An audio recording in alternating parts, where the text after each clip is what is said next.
good to be back with you once again on the India Development Debate right here on ET Now. I'm Supriya Shrinate, and it really is a no-holds-barred battle for Rajasthan and Telangana. The BJP is fighting a huge anti-incumbency wave in Rajasthan, while the main battle is between the TRS and the Congress-TDP combined in the southern state. Campaigning for both states comes to an end a few hours ago ahead of the D-Day on Friday. The BJP may have got a shot in the arm with the extradition of Christian Michael, the middleman for the Augusta Westland chopper deal.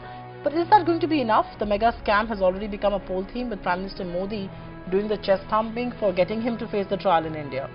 Ahead of the 2019 elections, the poll outcome will have huge ramifications for both the BJP and the Congress. In what has been one of the bitterest campaigns in recent times, personal barbs, caste, religious attacks, even gotras have overshadowed what is really a development agenda which is on the back burner. Let me take this across to three very special guests who are joining us right here. I've got Naren Taneja from the Bharatiya Janata Party, Radhika Khera from the Congress, and Sanjeev Srivastava, the political commentator. Naren Taneja, if I may begin with you, and you're a political observer, you're of course a politician yourself now.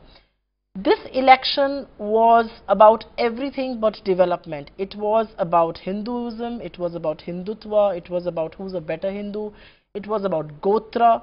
It's about Sanatan Dharma being, interpretation of Sanatan Dharma, who has a better knowledge of that.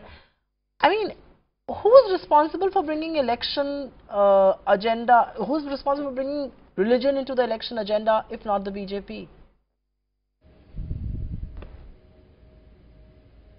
Well, you see, I see where you're coming from. But you see, on the ground, the reality was totally different. I was in Madhya Pradesh and I traveled extensively in Rajasthan. In fact, I returned just a day before yesterday. On the ground, the issues were very different. The issues were development. Issues were, about electricity, about road, about farmer distress and all those kind of things. All the promises that we had made, and people are basically asking us, you promised us 10, but we got only 8. Why not 10 or why not 11? And those were the issues on the ground, constituency by constituency. People were interested in what's there for them. Those issues you're talking about, those were the issues basically on television channels and all that, especially those channels from Delhi. But even the local channels were different. Their coverage was totally different in Rajasthan, and the same goes for Madhya Pradesh. So, I know where you're coming from, but that was not exactly the case on the ground in both Madhya Pradesh and Rajasthan. Okay, let me take this across to Radhika Khera, who's representing the Congress party here. And while you may blame the BJP for, communalizing elections every now and then, what about you yourself? I mean, what is this soft Hindutva all about? Your well-wishers will tell you espousing soft Hindutva is perhaps not your best strategy, but you've still gone ahead and done that. You're talking about Sanatan Dharma, you're talking about a better Hindu. I mean, why are you playing into the BJP's ploy if a lot of your well-wishers will ask today? Why are you playing this politics? No, absolutely not. We have been asking for votes on basically what we have seen, whether it was Madhya Pradesh. I'm glad he spoke about Madhya Pradesh, whether it was Chhattisgarh. Everywhere, people have actually suffered. They gave BJP a chance again and again in 15 years. But what did they get in return? They got unemployment, farmer distress, and women have been tortured again and again, the rise in crime against women. And to deviate from everything, the BJP goes on again and again, whether it was Rajasthan recently or what we saw in Telangana. They want to communalize everything because they have nothing to talk about when it comes to development. They have failed. They have failed the people of Madhya Pradesh, the people of Rajasthan, and the people of Chhattisgarh. And that's the same thing even in Telangana with their partners. Now, they have nothing to talk about in 4.5 years here as well. So issues like I said, unemployment, farmer suicide, farmer distress, then GST, and the way it had the unplanned way of GST, that has really hampered everything. And that anger is going to come out in the results this time. And when it comes to Mandir and Hinduism and everything, the Congress party has always been going to Mandirs. The Congress party has always been going to Masjid, whether it is a church or a Gurdwara. No, Radhika, I don't remember that. I don't remember the Congress party always doing that. I don't remember the Congress party always doing that. The Congress party, in fact, for a while has been saying they're a secular party. No, you can go on, but this is not the case. The Congress party has always been doing it. Rahul ji went to Kedarnath, Badrinath, that's very good. And that was the time when Radhika, many TV Radhika, channels said, is he going to carry on like this? one second, your heightening of voice is not going to kill my argument. Rahul ji may be doing that. He's welcome to practice his religion. Practice religion within the confines on your home. I think BJP is to be blamed for it, but you're also absolutely, falling for the ploy, and you're doing it as well. So you can't wish that away from yourself. So let's not get into who's been doing that forever or not. You should not be doing that in public domain, is what I'm saying. But anyways, I'll go to Sanjeev Srivastava. And Sanjeev Srivastava, the campaign has ended for Rajasthan and Telangana. Of course, one Hindi belt and one south, where the Congress may have some glimmer of hope after all it has tied up with the TDP.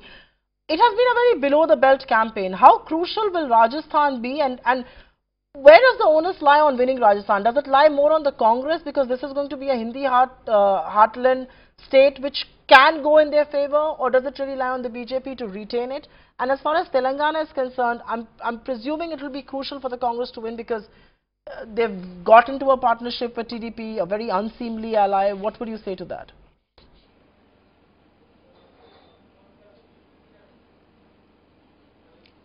Well, I'm speaking to you from your Jaipur studio, and I just spent the day in Tonk, from where Sachin Pilot is contesting, and it's an interesting contest there, because the BJP has fielded a Muslim candidate, a prominent minister of the state government. So the contest is interesting, though Sachin being touted as a chief ministerial candidate is having obviously some kind of an advantage. But the campaign during the last few days has again turned very shrill. It has moved away. To be honest, the Congress did try to concentrate on development or lack of development during the BJP government.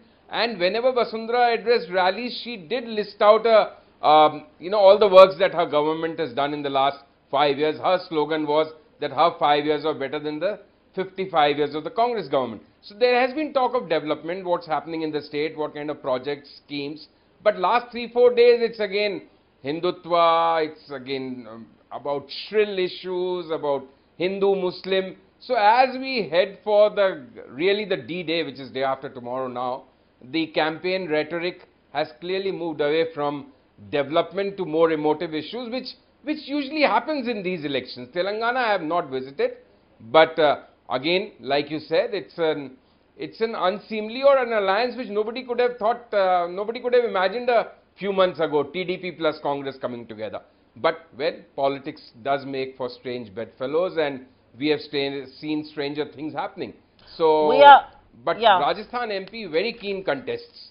MP True. Also I was there. So, and I think it will be a very narrative-changing sort of I think it will be these contests between Rajasthan and Madhya Pradesh. They will be deciding the narrative for elections up to 2019, which is why it's important. Oh yes. But Naren Taneja, I'll come to narrative in just a bit. Sanjeev, give me a minute. Sanjeev, just give me a minute. I'm coming to you on that.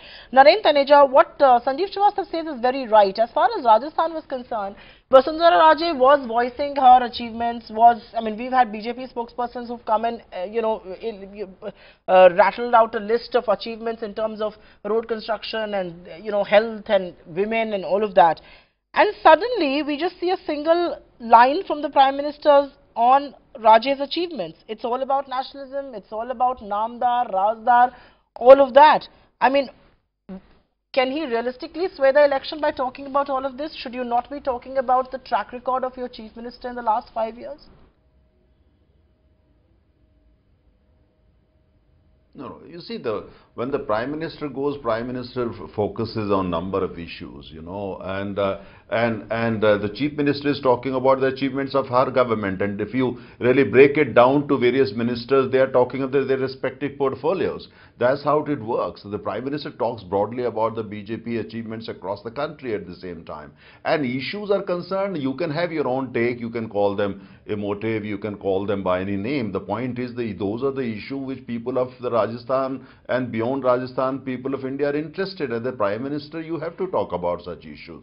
It's nothing more than that. And at the same time, he's the Prime Minister, but first and foremost, he is also a Karyakarta of the party. If Mr. Rahul Gandhi is going around and trying to say things, trying to tell stories which actually have absolutely no truth, those are ghost stories like Rafael, you have to reply. You just have to reply. You don't reply, people will say, why don't you reply?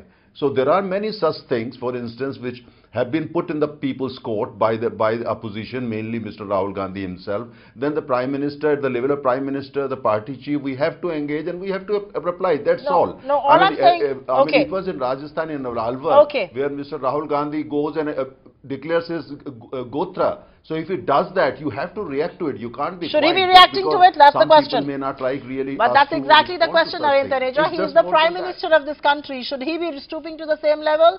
Many will turn around and ask you that. Let Rahul Gandhi do what he's doing. He is the elected Prime Minister of this country. Should he be stooping to that level? Why is he talking about a Supreme Court ongoing case on tax? I mean, you know, these are things that raise eyebrows on, is this the Prime Minister's domain to talk about things like that? No, sir, 1 second. Please give me a minute. I will go across to the Congress party. Radhika Khera, no, give me a minute.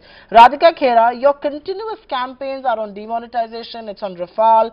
You, of course, said that everything is made in China and things like that. But are these issues that are resonating with voters on the ground? Because there seems to be an absolute disconnect with what the voters are talking about, what the voters are saying, vis-a-vis what political parties, both the Congress and the BJP, are telling their constituents. And I asked Narendra Taneja on the Prime Minister's speech and how un-Prime Ministerial it is to talk about those. But what about you as well? I mean, you're not talking about issues that resonate in Rajasthan. You're not talking about health concerns. You're not talking about education. You're not talking about growth. You are talking about things that are, you know, that are not Rajasthan-centric, that are not Telangana, that are not Madhya Pradesh-centric. No, absolutely not. I was in Chhattisgarh, I was in Madhya Pradesh, and like I said, unemployment, farmers, then GST, these are the real issues, and we have been talking about them again and again, whether it was, you know, about the farm loan waiver or about the education, the plight of women. Rahul ji has been talking about that again and again, and even throughout our campaign, whether it is the local leaders, our senior leaders, the national leaders who are traveling in the states, we have been raising these issues again and again. But what you see again and again, like I said, the BJP has nothing to boast about. They promised employment, which they have failed. They promised lots of things to the farmers, which they have again failed to do. They have, the way they have broken the backbone of the small traders with the unplanned GSD, they have basically failed the nation time and again, and people are questioning them, because you cannot keep dividing the nation and expect that people will come and vote for you. People are seeing through their fake development models. Why does not the Prime Minister talk about how many jobs he has given to people? He promised 2 crore jobs. Okay, Radhika, I get your point there. Let's talk about Radhika, I get your point there. Give me a minute. I get your point there. I want to move. Is diverted, and what? I get your point there, Radhika. I am going to take a second question to Sanjeev Srivastava. 1 second. Sanjeev Srivastava, the question is, Radhika, that's not how I do debates. I'm taking a question to Sanjeev Srivastava. And Sanjeev Srivastava, as far as Telangana is concerned, is this at all about BJP, or is it about, you know, an election between TRS and Kutumi, you know, the TDP and the Congress on one side, KCR on the other? This is their big bet to take him on there. The BJP, if at all, is a missing player, at least missing in forefront action. How are you going to read the Telangana election, and what could this mean for the national politics? Because Chandrababu Naidu is now meeting Pawar, to Mamata, and of course he's with Rahul Gandhi right now. They both publicly said that, you know, this is going to cement a tie for 2019. How do you think Telangana is going to shape the future of Indian politics?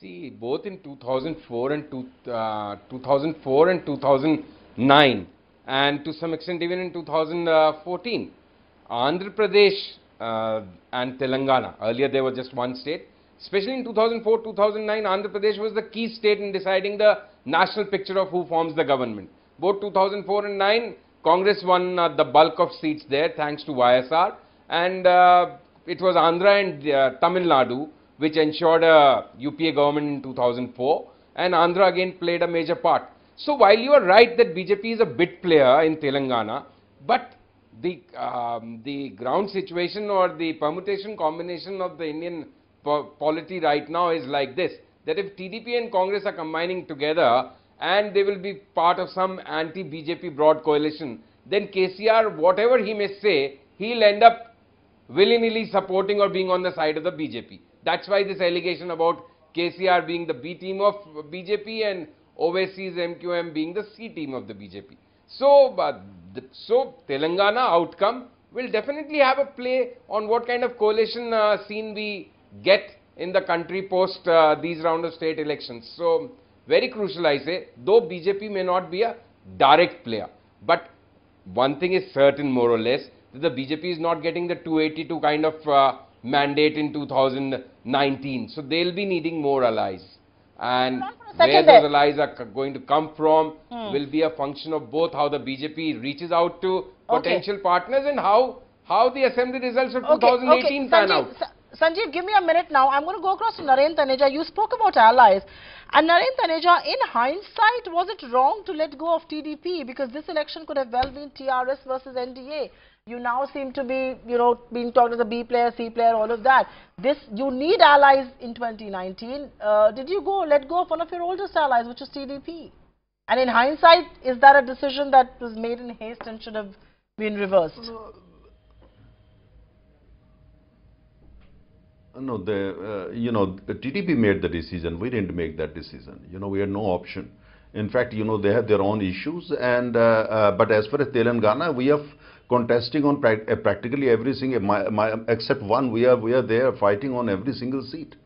And TDP is not a very strong force as far as Telangana is concerned. Maybe in some border area. Except for that, they're not very strong. And as far as Chandrababu Naidu is concerned, I mean, who knows? He was with us. He spent a lot of time with us. And what is the guarantee that he would not come back? Post these elections? Who knows? In politics, you never know. In when you talk of alliances, right. I mean, as far as our doors are concerned, our doors are always open for the like-minded parties. And Naren TDP is a like-minded party. But one quick comment. You said un-prime ministerial.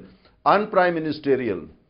Just a minute. No, Naren Taneja, give me a minute. Give me a minute. I'm coming there. You You say your doors will be open for the Minister TDP. One second, Naren Taneja. You say your doors are always open to the TDP. Is there something called political ideology in Indian politics anymore? You together, you break up, they go and contest an election against you in Telangana. It's a bitterly fought battle, and then you say your doors are open. I like that. And that's the question that I want to put forward to Radhika Khera as well. You were a sworn enemy of the TDP, and how opportunistic of you to get together with them because you want to make a mark in Telangana. You have to give me the right to reply. 1 second. I have the right to reply because that's your interpretation. No, Naren Taneja, give me a minute. I'm coming to you. Naren Taneja, give me a minute. I'm going to Radhika Khera. I'll come back to you. Radhika Khera, this is an opportunistic alliance to say the least in Telangana. How are you going to defend the Congress party for making an alliance like this? This is all about electoral gains at the end of the day. No, opportunistic alliances are those which are formed in Jammu and Kashmir when the Prime Minister goes on record and he says ki baap beti ki sarkar hai, I will not form a government, and you form, then you want of the way. That is what is opportunistic, not here. When you have to think about the people of Telangana, how they've been suffering, and you want to give them a good government, you want to give them development. So at times you have to see if this is going to benefit the state and the people, and if this is actually benefiting the people, then why not? Lofty ideals. The BJP has been destroying the nation Radhika Khera, give me the benefit of having been a political observer for too long now. I don't think these lofty ideals were at play when the Congress and the TDP got together. They are unseemly allies. They are strange bedfellows. You're still together with them because this is electoral politics. Naren Taneja, my apologies to not let you speak then, but you have a point to make on the Prime Ministerial remark that I make. I still think it is un-Prime Ministerial of Mr. Modi to speak the language that he is in rallies across Rajasthan and Telangana. Go ahead. Yeah, very quickly, you said ideology. We have an ideology. The entire world knows about our ideology. If you're talking of ethics, ask this question to TDP, not to us. Political ethics, that's a different debate. You use the wrong word. You should have used the word ethics. We have ideology. Ethics, that question should go to the TDP, not to us. Un-Prime Ministerial, as far as un-Prime Minister is concerned, you see, Prime Minister is Supriya, un-Prime Ministerial, he is also a politician and he is a party karyakarta. Okay. The Prime Minister is not only there to talk about WTO or G20 and G7 and BRICS. Prime Minister talks about every issue, including local political issues, because after all, he's part of a political party. You're getting me wrong there. I never said the Prime Minister shall speak about business and economy alone. The Prime Minister should talk about politics, the Congress President should talk about politics, but not the low-lying politics that is being spoken about in these elections. That was my limited point. Having said that, completely out of time on this edition of the India Development Debate. Thank you very much, Sanjeev Srivastava, Naren Taneja and Radhika Khera for joining us on this edition of the show. We take a quick breather, and up next is Top 10 at 10.